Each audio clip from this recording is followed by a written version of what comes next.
Buongiorno e ben ritrovati con l'informazione flash di New Sicilia. Di seguito le notizie più importanti della mattina. Gli infortuni sul lavoro in Sicilia sono in aumento, lo dice l'INAIL in un report in cui nei primi 10 mesi del 2024 si è registrato nell'isola un incremento del 2,4%, un dato superiore rispetto alla media nazionale. Tra le province più colpite ci sono Catania, Palermo e Messina.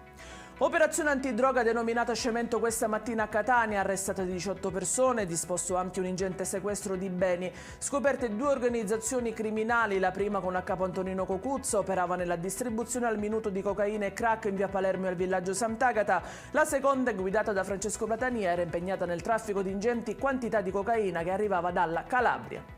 8 arresti e sequestro di beni milionario per un'altra operazione antidroga, questa volta a Palermo. Le indagini si sono focalizzate su un narcotrafficante palermitano. Anche egli, come nel caso di Catania, importava ingenti quantitativi di cocaina dalla Calabria. È stato stimato un giro d'affari di circa 10 milioni di euro all'anno. E sono finiti nelle mani dello Stato i beni di un imprenditore ritenuto vicino alla famiglia di Gela, legata a Cosa Nostra e al noto boss Giuseppe Piddu Madonia. L'uomo avrebbe garantito ingenti risorse finanziarie al clan, confiscati beni per un valore di oltre 2 milioni di euro.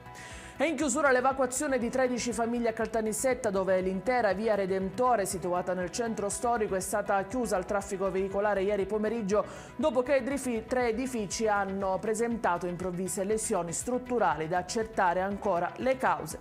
Ed è tutto per questa edizione. I dettagli su queste notizie li trovate come sempre sul nostro sito www.newsicilia.it e sui nostri canali social. Grazie per averci seguito, appuntamento a più tardi alle 19:30 con nuovi aggiornamenti.